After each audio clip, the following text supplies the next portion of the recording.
un poco enredado. Me imagino que por allá están peor de enredados, pero entender, hay una jugada maestra ahí que no sé cómo la van a resolver y quería tu punto sobre eso.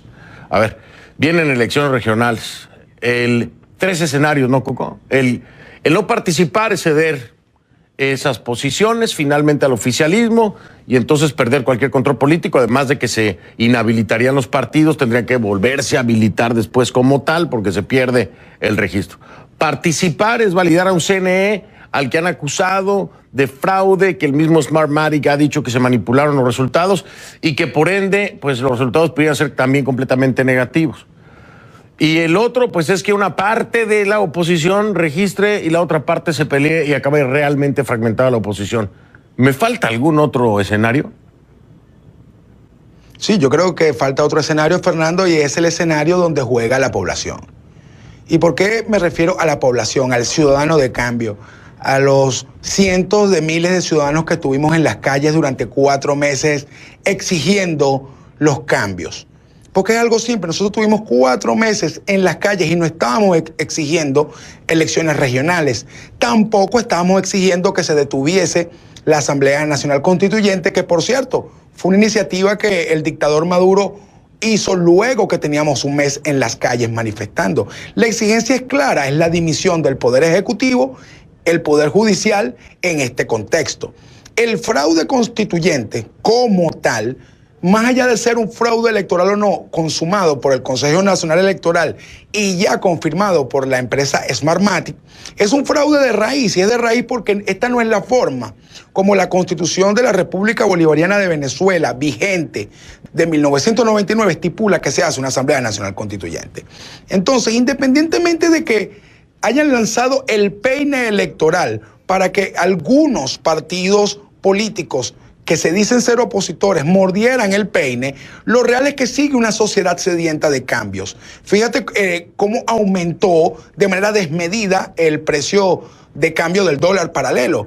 Eso es un indicativo. Mira cómo están las fronteras, mira cómo están las agencias de viaje. Venezuela está en un momento donde hay histeria, donde hay pánico, donde hay dolores, donde hay sufrires, donde no estamos para estar pensando en elecciones regionales, estamos pensando en cambios profundos. Y en este sentido yo creo que la dictadura se equivocó pensando que la voluntad del pueblo venezolano, pensando que la fortaleza, la hidalguía que hemos mostrado en el asfalto en los últimos 4 meses la podemos intercambiar por una gobernación. Yo en base a eso yo me pregunto, ¿es que acaso toda esta sangre derramada, 117 asesinados, todo este cúmulo de presos de conciencia, de allanamiento, de persecuciones, de jovencitas que fueron violadas por infames funcionarios armados de la dictadura? Yo creo que no estamos en ese momento. Y más allá de que si la jugada de las elecciones regionales en el medio de una constituyente, de paso, tampoco es tan magistral, porque la Asamblea Nacional Constituyente puede eliminar fácilmente las gobernaciones e instalar el Estado comunal y con protectorados que ya vienen funcionando desde hace tiempo. Porque, por ejemplo, pregúntele al gobernador Capriles si no existe el protectorado de Miranda, donde básicamente que dejaron sin competencias a la gobernación del Estado Miranda. Miren todo el conjunto de alcaldes que están siendo perseguidos, algunos apresados. Miren el caso del alcalde de Ledesma, quien ya es una ficha intercambiable de la dictadura según su conveniencia. Yo creo que el problema no está en abandonar o recuperar espacios, porque de paso nos preguntamos, los que nos dicen que no podemos abandonar espacios, ¿acaso no se abandonó la Asamblea Nacional para que se instalara la Asamblea Nacional Constituyente? Eso es una buena pregunta. Es una buena pregunta. ¿Qué mejor manera de avalar el fraude constituyente que no dando la batalla contra el mismo en el momento oportuno? Esa es una pregunta interesante. Coco, otra pregunta interesante. Coco, pero a ver. Dime. Pero a ver, Coco, aquí y es que hay que hacer una reflexión. Yo sé que es muy dura y a la gente a veces no le gusta, pero sé que contigo las puedo hablar. Contigo puedo hablarlas tranquilamente. Por supuesto. Coco, no se ha logrado nada. No, Coco, no se ha logrado nada. Nada se ha logrado. Nada. Bueno. Nada. Leopoldo López está preso. No se logró el referéndum revocatorio, no se logró evitar la constituyente. No, o sea, bueno, te puedo hacer el listado, Coco, de todo lo que no se ha logrado. Mi listado es un poco más grande que el tuyo, Fernando.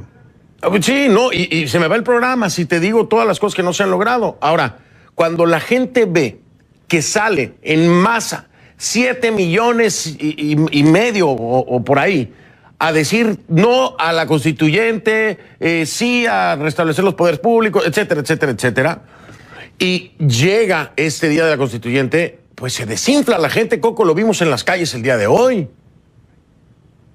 Bueno, claro, pero es que más allá de que el ciudadano de cambio, el ciudadano patriota venezolano esté desinflado, no significa que no hayamos tenido algunas victorias. Evidentemente, esos 7 millones y medio de voluntades que se expresaron en el plebiscito que convocó la Asamblea Nacional, esa hoy es la unidad real, la unidad verdadera, la unidad social para el cambio que no puede ser desestimado. Que estos 7 millones y medio de personas, más los 2 o 3 millones que nos expresamos en las calles durante 4 meses, hemos tenido un aprendizaje, hemos tenido victorias políticas, atrajimos la visión del mundo, estamos viendo el comportamiento de las potencias. 40 de los países del mundo democrático están claros en lo que está ocurriendo en Venezuela y se están pronunciando. Hay un gran avance en materia organizativa. Y lo más importante, Venezuela perdió el miedo.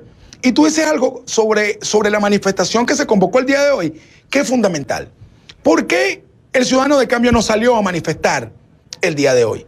No porque no tenga ganas, no porque tenga miedo, no, ni siquiera es porque tenga incertidumbres, sino que estamos viendo una especie de voto castigo en la calle contra la dirigencia. Entonces, tenemos que separar los fracasos de la dirigencia político-electoral de la oposición de las victorias que las organizaciones han hecho en la calle, sobre todo los jóvenes luchadores, el movimiento libertador, que son un conjunto de jovencitos donde se concentra lo más granado y lo más noble de la venezolanidad y que estaban en sus calles dando la vida y la dieron. Y ayer veíamos cómo sus padres, sus amigos, sus hermanos decían de que sus familiares no murieron para que X o cual candidato ganase una gobernación. Yo creo que si hay victorias, y sobre todo hay una victoria moral, Fernando, y una victoria que Latinoamérica tiene que entender. La victoria moral nuestra es que el dictador Maduro tuvo que jugarse la carta más grotesca, más fraudulenta y más ilegítima, que fue romper la Constitución de Chávez. Nosotros obligamos con un movimiento social de cambio en el asfalto que mataran el legado real de Hugo Chávez, que era la Constitución del 99, que hoy es el gran papel higiénico de los dictadores. Ese es un logro nuestro. Es un logro nuestro que todo el exilio venezolano se haya compenetrado tanto con nosotros en las calles, que tenemos un solo pueblo distribuido por el mundo. Yo creo que eso es una victoria.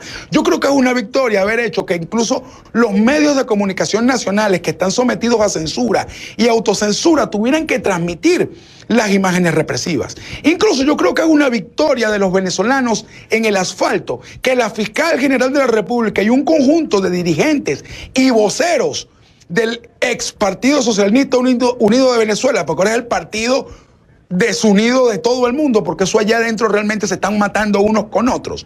Yo creo que esa es una victoria nuestra, porque le dimos fortaleza para que existiera un chavismo crítico, un chavismo consciente, un chavismo que se rebelara ante la dictadura, como lo dijo la fiscal general en tu programa hace un par de noches, el cual vi con mucho orgullo. Yo creo que nosotros estamos forzando la barra para que se implante la democracia de nuevo en Venezuela. Yo creo, y esta es una reflexión que quiero dejarle a la comunidad internacional.